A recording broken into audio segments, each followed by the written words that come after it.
move on to the hot soup segment that you guys all been waiting for. And of course, the hot soup segment is a segment where we collect and bring you all burning topics that are happening around social media as well as the news. So stick around and we will have now the first one that's been cooking on social media. And I don't know if you guys have seen it or not, but let's go ahead and take a look at this video, at this, listen to the audio, and then we'll be right back to discuss it and see what you all think.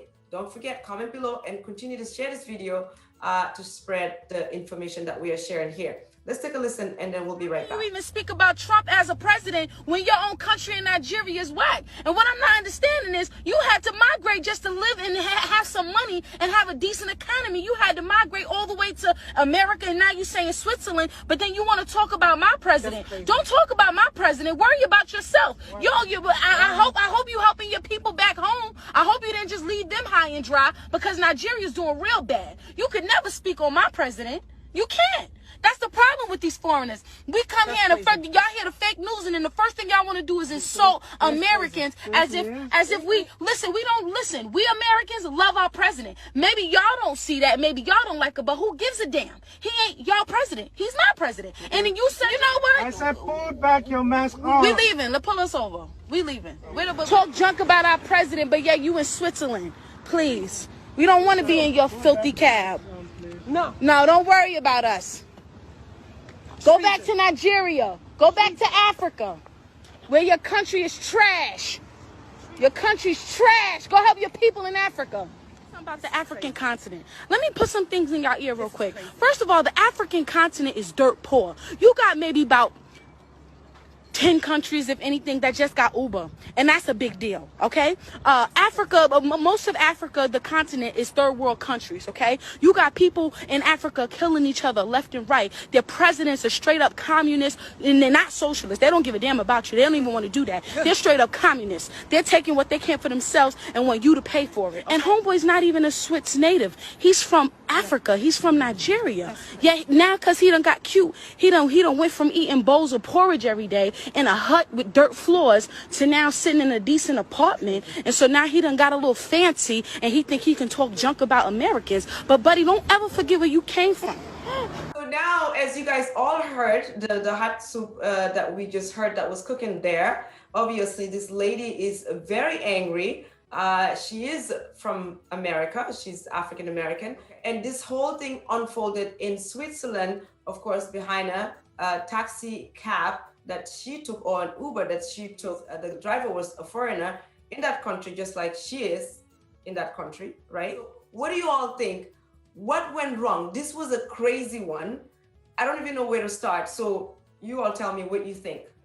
That whole conversation was very disrespectful towards the continent itself. Even if it came from a Caucasian person, a Black person, to me, it doesn't matter. We should all respect different people regardless of where they're from. Yeah, of course, what she said was like completely crazy, disrespectful, disgusting. You could use all the words.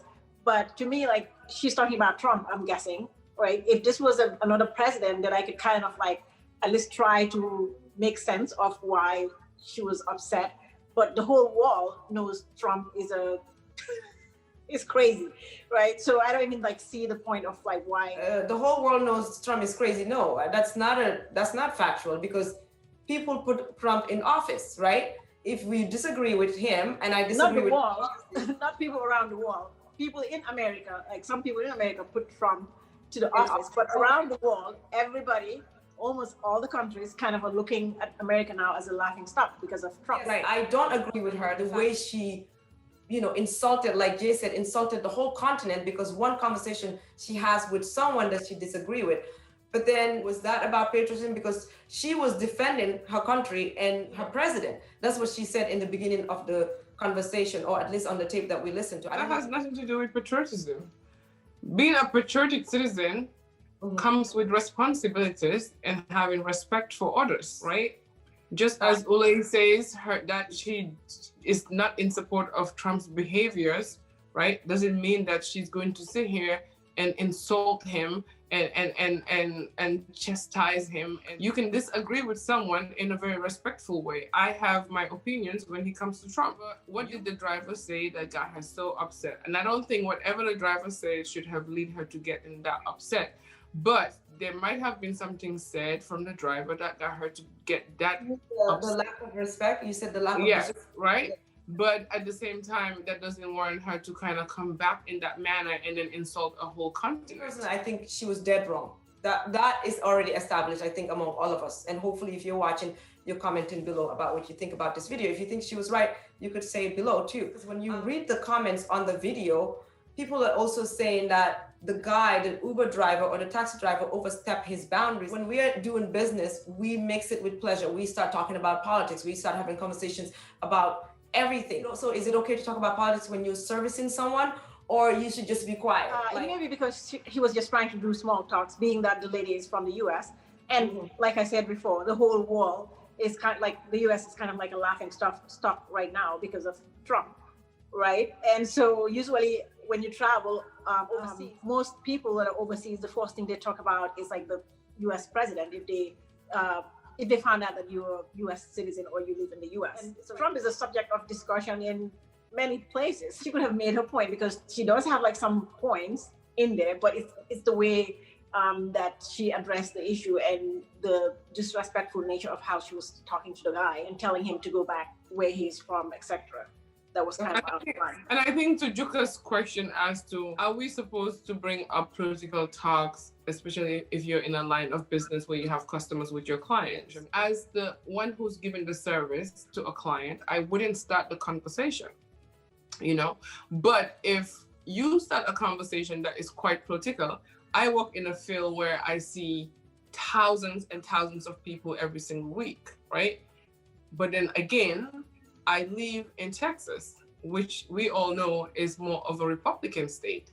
So with those two incidences, you have to also know that there are people, like right now, if I open my window, all my neighbors have Trump 2020 signs up. You have to understand how to basically live in this kind of society and how to navigate around. As a client, you come to me and say, oh my God, I cannot believe that people are going to vote for Joe Biden, yada, yada, yada. I'm the one giving the service. I don't feel the need to engage myself because I know this thing is going to walk me up to an extent.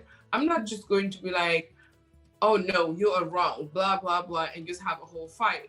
I think I would just probably just nod my head and just keep it moving because I know this is a conversation that's going to walk me up. Not saying that you're not supposed to engage in it because normally they tell you at work and everywhere that two things that you cannot talk about is religion and politics. It may be that the Uber driver just assumed that being that this person is Black, because most people kind of associate Black people with being a Democrat. So he must have thought that this person is a Democrat and just by that. Right. So he made the wrong assumption, but not all Black people are Democrats. I'm in a business the same way. I see a whole bunch of different people that believe in Trump, people that voted for Trump, people that are diehards of Trump. And they always come up with these conversations about politics. All I have to do is listen and say, very interesting, and move forward to mine. You don't discuss politics when you're in service. I don't discuss politics when I'm in service. I don't discuss, you can have your opinions and all I have to do is listen. If she did not agree with what the guy said,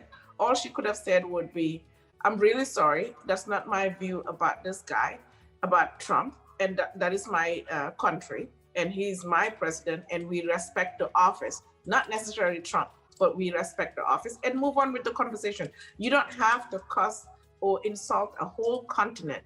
It becomes a racial issue when if that was a white guy that had said that, or a Caucasian, however you may characterize the color of their skin, it would have been a whole bunch of rage from everyone else. So just because she's Black and I'm Black and she has that insult against Black people, that does not make it right. I feel like every time you get into an argument, right, with an African American, there are jabs that are taken from both sides. Whether you're the African, you take jabs. Whether you're African American, you take the jabs. Whether you're saying you African Americans are this way, or African Americans telling Africans, and this happens a lot. I don't know if you guys have experienced it. I have experienced it before. When someone actually say you Africans are this, you Africans are, and I think that's so hurtful, especially when we all believe that we all come from the same place, especially even white and black. We are all human race, but particularly the Africans and African Americans. We are all Africans, really. We all came from the motherland. So I think that we should try to uplift each other. Just because you believe in one thing does not necessarily mean that I have to just I just have to throw jabs at a whole community. I believe that we are all born in whatever we believe in, and people are gonna probably chase me with some bullets and knives with this, but just like some of us, sometimes, you know, we think that being a Muslim is just only the right thing, and if you're a Christian or believe in something else, like is the wrong thing, right? When we were just born into a religion. So we have to be mindful. We cannot be God and create the laws and kill the people and tell you where you're going to hell or heaven. We just have to be mindful with our words. We are all just born into our beliefs, and we just are born also into believing that we are Republicans or Democrats. What do you think about the fact that she said foreigners? Because I feel like maybe this is something that she says often. So she's in a foreign land, she's a foreigner there, but she said, you don't know these foreigners. So she probably forgot that she was not in the US anymore, right? And she could have actually made her point, because there's some terrible African leaders out there that are even worse than Trump, right? So she could have take it from that point in terms of, hey, you guys also have like bad leadership. Like, why is Africa still not developed? Obviously, we all disagree with what she said. That's already established, like I said. Now, we are also pointed always, everywhere we go, as Africans. Africans this, Africans this. This is the reality. If we're being honest, we have to keep it 100, like Amy said before. Maybe our leaders are failing us to a point that everyone always points us at us like Africa is dirt, Africa is that. Remember when Trump himself said the S word about Africa, right? It hurt, but then it's like, how can we take so much offense to it when in fact there are some of it that is also kind of true, that our leaders are failing. What do we have to say about that? And Trump doesn't have any right to cuss the whole continent. Africa is Africa because the West created Africa to where it wants to be. Now it's up to us, like you said, to find the reason why we need to move forward so everyone does not call us as dirt or do something different. So there's a whole responsibility. If we want Africa to be not dirt, then the West need to step up and stop playing being hypocrites. The reason there is corruption in Africa is because it's supported by the West. There's at least about $500 billion that's taken away from Africa, especially in the Francophone country, that's taken to France. Of course, we've all acknowledged that Africa has a lot of issues, a lot of developmental issues, etc. But you hardly ever go in Africa and find like homeless people, right? Even though they say that Africa is trash, it's poor, but unless we take care of each other, right? There's a sense of family. In the US, why isn't the government taking care of all those homeless people? There's a lot of issues between both continents. I don't think just jabbing and telling people, oh, you came from trash. There's a lot of good things in Africa. Yeah, we do have our challenges. We do have development issues, but so does the West too. On that note, Ole just did a clap back there. So what we'll go ahead and do is jump onto the next hot soup and salivate on that. Now she can go ahead and salivate on what Ole just said. We also have a clap back on this show. We forgot to mention that on top of the hour, so stick around for that. It'll be a quick clap back. You don't want to miss it. I think these sisters are ready to give their clapbacks. Okay, so what's the next hot soup that's cooking? So the next hot soup, should companies actually dig into people's social media platforms before they get hired or when they are looking to hire them? I don't think companies should look at people's social media. Is there social? It's not a company media. It's social. It's their own personal lives. So they shouldn't look at social media before they hire anyone. I don't think they should. Companies will look at your social media because that's a more advanced way of doing background. Like previously, companies would, before they hire you, they would do some type of background, depending on what type of work it is. They will call family, friends, etc. But then now they even have it easier and it's cheaper. Just go and look at the person's profile and see if that person's fit into your company's culture. So it's a responsibility of us to know what we post in social media. Ule, I totally agree with, because social, non-social, whatever you call it, it's called background check. It doesn't say background check. It says social media. No. Listen, why are we doing a background check? You doing a background check to check the credibility of the person you're about to hire, to trust them in whatever you're about to let them do. This is the perfect background check you can do. So people need to take responsibility. How is it a perfect background when you're already telling people to take the responsibility and everybody knows that they go and check social media? So you're contradicting yourself. Wait, No. Because you consciously know that they're gonna check it, so you're gonna make sure all the time that you are the perfect angel, when in fact you might not be. I am not contradicting myself. What your way of life is not something you can pick or choose and do today and skip tomorrow just because people act stupid. They go to the clubs and they act crazy. They use drugs. That's your normal life. You cannot tell me you've never used drugs before and then one day you're just going to use drugs just because you wanted to have fun.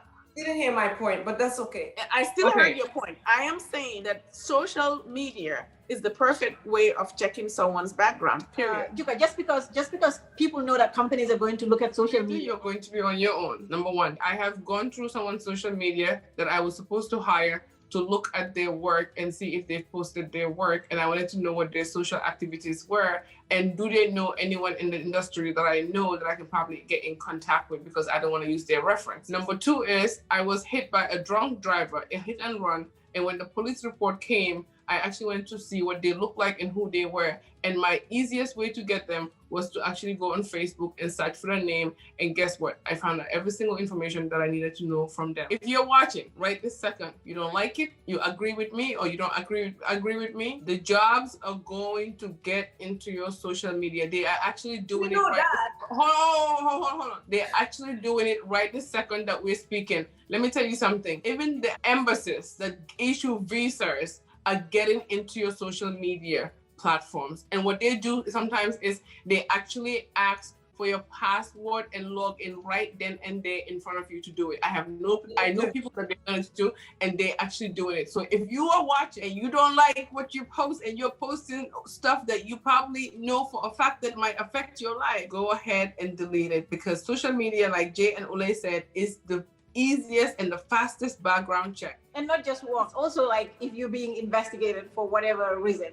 Like I've had that, whether it's the FBI or whoever's, the first thing they will do is they will actually check to see whether you have a social media or not. And you know what, actually, if you don't have a social media in this day and age, that's like a red flag because they feel like, oh, you're hiding something. And then the next thing they do is they're going to look for people that are within your circle and look at their social media activities and what type of activities they are engaged in. And Ole, just like the Hush Puppy case, if you're watching and you're familiar with that case, the easiest and fastest way that they were able to get Hush Puppy and got his address and every single detail about him was actually from Instagram and social media. The FBI were following him on social media for the past 5 years. So you just have to be careful. No matter what you do in life, I think you have to be responsible. You have to take responsibilities of your own actions. If you're someone who sit on social media and fight every single day, you have to take responsibility of those actions. If you're someone who go and scam and take your money and flaunt it on social media, you have to take responsibility of those actions. I am a social media fanatic. Everyone who knows me knows I am social media 24/7, but trust me, I know exactly what I'm posting and why I'm posting it, and I have a reason to post every single thing I post. Okay, so on that note, I'm gonna skip my kitchen here and come over to your side of your kitchen and eat the soup with you guys for the first time on this show. Hallelujah. So no, you guys are right. Also, one other thing, since we're talking about social media posts, people have to be like very, very cognizant in terms of their security as well. But there's certain things that you post, like it's like a gold mine for hackers. I could call out like a couple of pages that I've been to, and I'm like, whoa, like this is kind of like a daydream for a hacker. They could just go literally and steal all of your information, especially people that post information about their kids, saying like their kids' date of birth and saying the name of the kids. That's like the hackers already got all that information and they can literally like build a new profile and build a new person and build a credit card information around that person. Wow. And then also when you talk about security, I'm really getting to that side of the kitchen to really eat that soup with you guys now. The bell is ringing, ding, ding, ding. Okay, when you said security, even like, what about if you're a girl, right?